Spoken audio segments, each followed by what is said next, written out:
아침 공기가 유난히 맑았다. 아파트 창문 너머로 햇살이 부드럽게 흘러들었다. 51살 정혜수. 그는 평소보다 조금 일찍 눈을 떴다. 부엌에서 따뜻한 물 한 잔을 마시고 가볍게 스트레칭을 하며 하루를 열었다. 혜수는 평소 건강에 관심이 많았다. 야식을 멀리했고 주말마다 조용히 동네 산책을 했으며 단백질과 채소를 균형 있게 먹었다. 그는 그냥 나이 든 사람이니까라는 이유로 자신을 방치하지 않는 편이었다. 아저씨, 오늘은 건강검진 날이죠? 단골 카페의 직원이 밝게 웃으며 말했다. 혜수는 맞장 붙였다. 네, 하나씩 체크해야죠. 조기 발견이 생명입니다. 그 말은 농담처럼 들렸지만 평소 그의 철학이기도 했다. 병원은 조금 붐볐다. 의자에 앉아 TV 뉴스가 흐르는 화면을 멍하니 바라보았다. 난리가 난 세상 속에서도 적어도 자신의 몸은 스스로 지키고 살아야 한다는 생각이었다. 검진은 순조롭게 끝났고 혜수는 결과를 일주일 뒤 듣기로 했다. 평소처럼 그는 집에 돌아와 초록색 주스 한 잔을 마시고 오늘의 할 일을 정리했다. 단 하나? 그는 몰랐다. 그가 일주일 뒤 들을 전화 한 통이 앞으로 이어질 인연의 삶 전체를 바꿀 거라는 것을. 정혜수님 맞으시죠? 의사의 목소리는 평소보다 무겁고 느리고 조심스러웠다. 조직 검사 결과 악성으로 확인되었습니다. 3초 동안 아무 소리도 들리지 않았다. 아니, 들렸지만 머릿속엔 아무 소리도 들어오지 않았다. 다시 한번 말씀해 주시겠어요? 그는 분명 들었지만 그 말을 다시 듣고 싶지 않았다. 의사는 차분했지만 혜수의 마음은 아무런 준비도 되어 있지 않았다. 몸이 건강했고 통증도 없었고 생활 습관도 좋았고 운동도 했다. 왜 하필 나인가? 그날 집에 돌아왔을 때 문득 현관 바닥이 너무 차갑게 느껴졌다. 그는 신발을 벗지도 못하고 거기서 한참을 앉아 있었다. 그는 생각했다. 나는 이제 어디로 가야 하지? 병원에서 받은 안내서엔 병기 치료 계획, 비용, 부작용이 나열되어 있었다. 그 문장들은 마치 칼날처럼 눈을 찔렀다. 혜수는 점점 친구들의 연락을 피하기 시작했다. 밴드 채팅방의 알림을 끄고 전화도 무음으로 설정했다. 괜찮아? 형, 잘 지내? 문자들이 왔지만 대답할 수 없었다. 혜수는 밥맛이 사라졌고 냉장고를 열어도 손이 움직이지 않았다. 밤이면 천장을 보며 잠들지 못했다. 삶이 갑자기 시간 제한이 있는 퍼즐처럼 느껴졌다. 병원에선 치료 계획서를 건넸다. 항암 치료 주기와 예상되는 부작용은 이렇습니다. 의사는 말했지만 혜수의 귀에는 거의 들리지 않았다. 그는 느꼈다. 이 싸움은 몸보다 마음이 먼저 무너질 수 있는 싸움이라는 걸. 항암 첫날, 대기실에서 혜수는 한 사람과 눈을 마주쳤다. 그는 환자처럼 보이지 않았다. 얼굴에 미소가 있었고 몸도 건장해 보였다. 새로 오셨어요? 긴장되죠? 그는 다정하게 물었다. 저 처음입니다. 남자는 웃으며 말했다. 저는 3년째예요.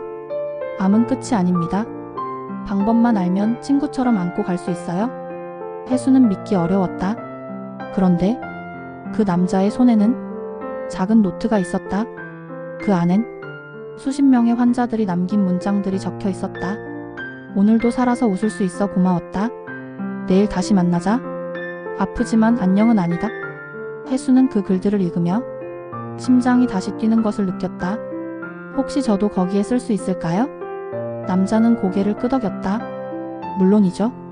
당신도 내일을 예약하세요. 혜수는 노트에 썼다. 오늘은 무서웠다.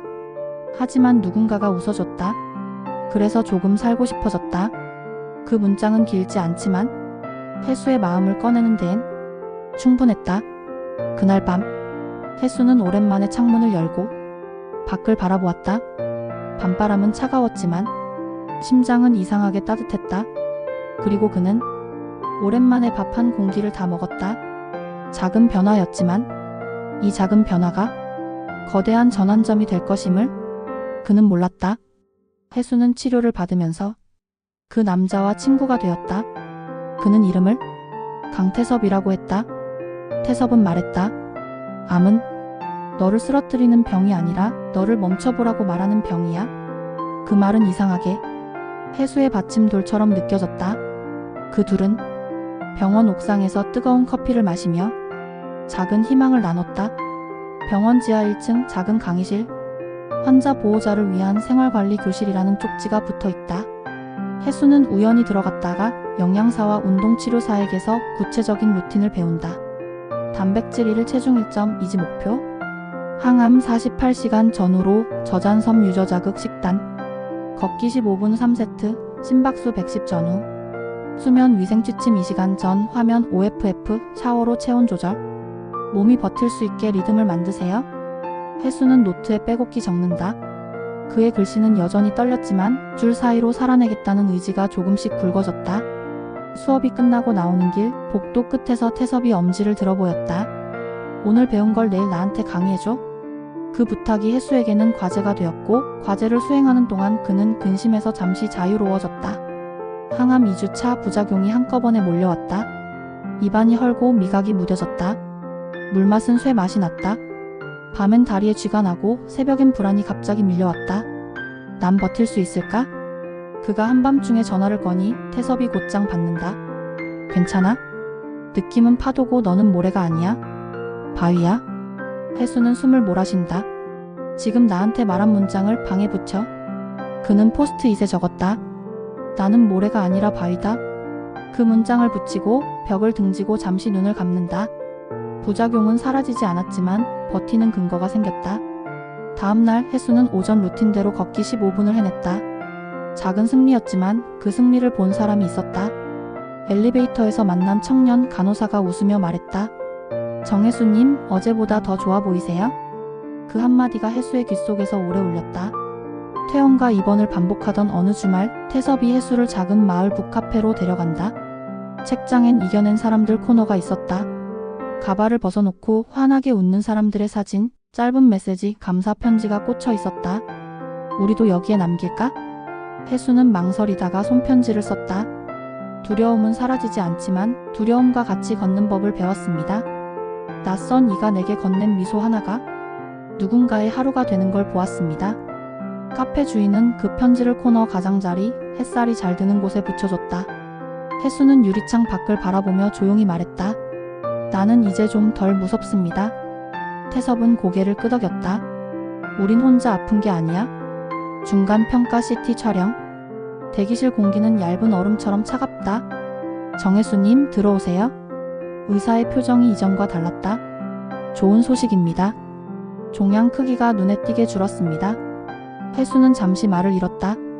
눈가가 뜨겁게 젖었다. 의사는 신중한 어조로 말했다. 지금 페이스를 유지하면 수술 가능성을 검토할 수 있겠어요? 병실로 돌아오자마자 그는 태섭에게 달려갔다. 둘은 말없이 껴안았다. 해수의 머릿속에 문장이 떠올랐다. 살아야겠다. 살아낼 수 있겠다.